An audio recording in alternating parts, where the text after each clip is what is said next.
বৌমা, ও বৌমা, শুনতে পাচ্ছ মা? কি হয়েছে বুড়ি, সকাল সকাল ডাকছো কেন? আসলে আমার গলাটা না অনেক খুশখুশ করছে, এক কাপ চা করে দেবে মা? চা করবো? তাও আবার আমি সকাল সকাল স্টোভ জ্বালিয়ে তোর জন্য চা করবো? আমি অত কিছু পারবো না, বাড়িতে চা চিনি সব আছে, পারলে তুই করে খা। বৌমা, একটু দয়া করে চাটা বানিয়ে দাও না মা। চাটা আমি বানাতে পারবো না, বলে যা। বুড়ি মরণ দাসা দেখো, সকাল সকাল বুড়ির জন্য চা বানাতে হবে। এক কাপ ঠান্ডা পানি দিচ্ছি, ওটাই চা ভেবে গেল। ঠিক আছে বৌমা, তাই দাও।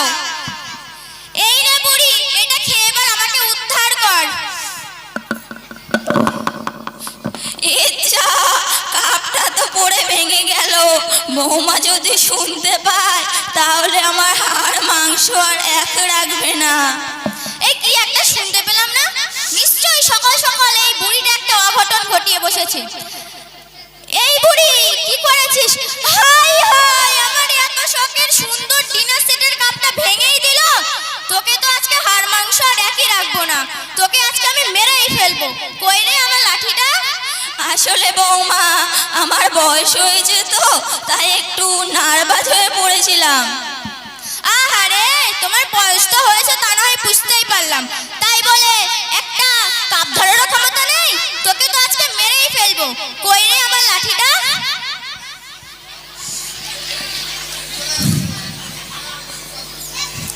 তোকে তো আজকে মেরেই ফেলবো। বুড়ি তুই মার খা, মার খা তুই। লাগছে বৌমা, লাগছে। এই বয়সে যদি তুমি আমার উপরে এত অত্যাচার করো তাহলে আমার উপায় কি হবে? হে আল্লাহ, তুমি আমার মরণ করো, মরণ করো, মরণ করো। হ্যাঁ হ্যাঁ বুড়ি, এই দোয়াটাই কর যাতে আমার ঘাটতে বোঝাটা নামে। যত সব, ভালোভাবে মেকআপটাও করতে দেয় না, ধুর মরণ।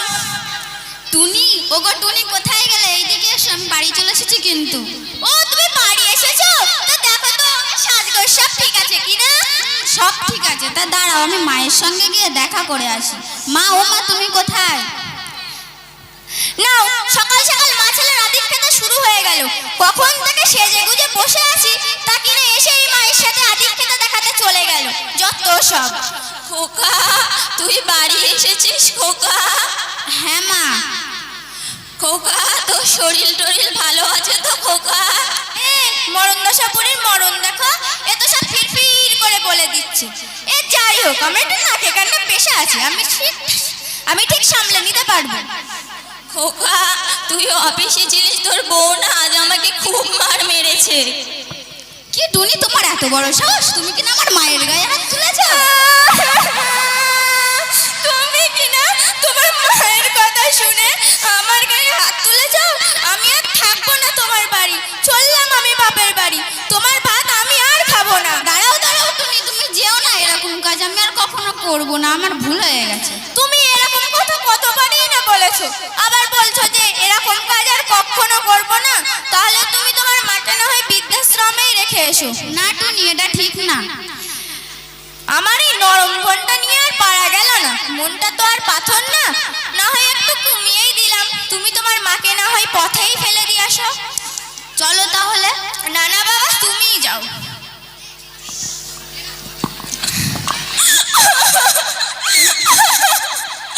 হে আল্লাহ, যেই ছেলেকে কিনা আমি 10 মাস 10 দিন গর্ভে রেখেছিলাম, সেই ছেলে কিনা আজ বইয়ের কথা শুনে আমাকে পথে ফেলে দিয়ে গেল।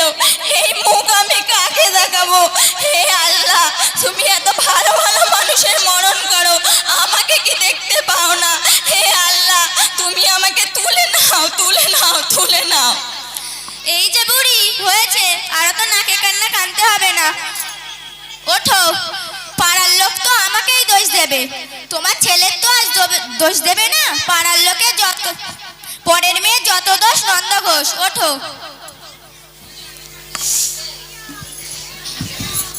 নাও, এখানে বসো।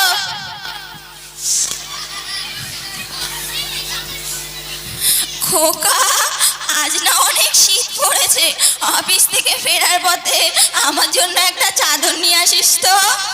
আচ্ছা মা, ঠিক আছে। এই শোনো শোনো শোনো, ওই ঘাটের মরাটার জন্য 500 টাকা খরচ করে অত চাদর কিনতে হবে না। আমার একটা পুরাতন চাদর আছে, ওটাই দিয়ে দিও। তাহলে তুমি গিয়েই দিয়ে আসো। এই রে বুড়ি, চাদর ভালোভাবে যত্ন করে রাখিস। ওগো শুনছো, আমাকে 100 টাকা দেবে? আমার কাছে তো 100 টাকাই আছে, টাকাটা কাল নিলে হতো না? ঠিক আছে, আমার নাম টুনি, কিভাবে টাকা আদায় করতে হয় খুব ভালোভাবেই জানি। কি কই, এবার তুমি যেতে পারো, মনে হয় আমার চোখেরই ভুল ছিল। টুনি, ও টুনি, কোথায় গেলে? কি কি কি হয়েছে? আমার টাকাটা কোথায় গেল, তুমি কি দেখেছো? তোমার টাকা কোথায় গিয়েছে আমি কি করে বলবো? দেখো গিয়ে, ওই ঘাটের মোড়া বুড়িটাই নিয়েছে। এই বুড়ি, টাকাটা বার কর তো। বৌমা, তুমি কোন টাকার কথা বলছো মা? আরে এমন ভাবে বলছিস যেন ভাজা মাছটা উল্টে খেতে জানিস না। কোন টাকা মানে টাকাটা বার কর। বৌমা, আমি কোনো টাকা নেইনি মা। তোর সব নাটক আমি জানি, তুই টাকাটা বার কর। বৌমা, আমি কোনো টাকা নেইনি মা। তুই টাকাটা নিয়েছিস, তুই বার কর।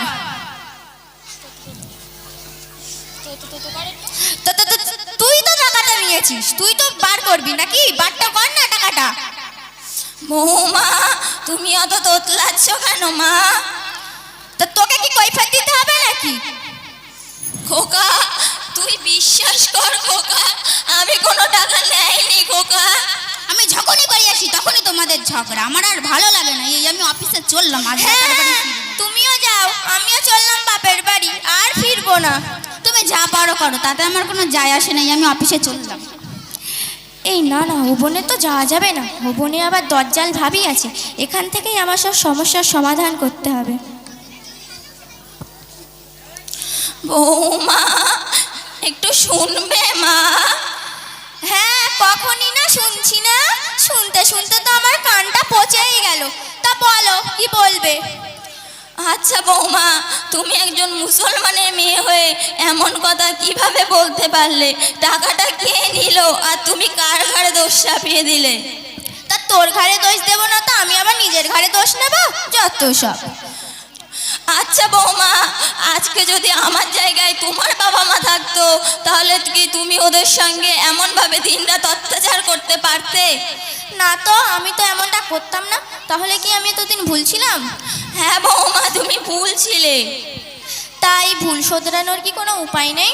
নেই মানে কি? তুমি যদি তওবা করো তাহলে হয়তো তোমার সব ভুল মাফ হয়ে যেতে পারে। এই তওবাটা আবার কি, খেতে হয় না গায়ে মাখতে হয়? আস্তাগফিরুল্লাহ, তওবা হলো এমন একটা জিনিস, আল্লাহ পাক তার গুনাহগার বান্দাদেরকে বলেছেন, হে আমার বান্দা, তোমরা হাজার গুনার পর একবার মন থেকে তওবা করলে আমি তোমাদের সব গুনাহ মাফ করে দেব। তা আমি এই তওবা তো পারি না, তুমি যদি একটু বলে দিতে ভালোই হতো।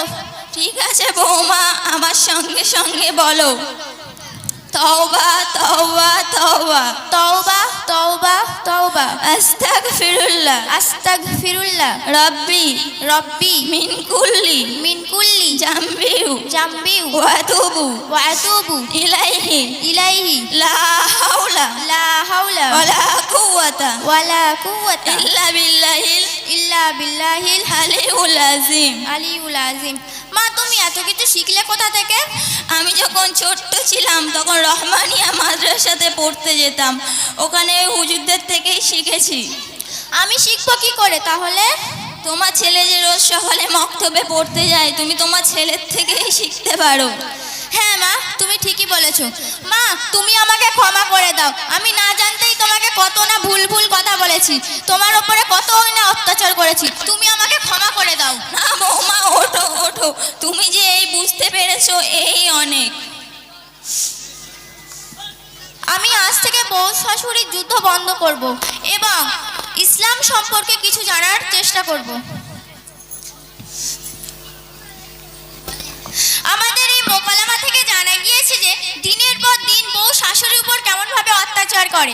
তাই আমার মা বোনেদের কাছে অনুরোধ, আপনারা আপনাদের শাশুড়িকে নিজের মায়ের চোখে দেখবেন এবং শাশুড়ির উপর অত্যাচার করা বন্ধ করবেন। এই বলে আমি আমাদের মোকালামা শেষ করছি। আসসালামু আলাইকুম।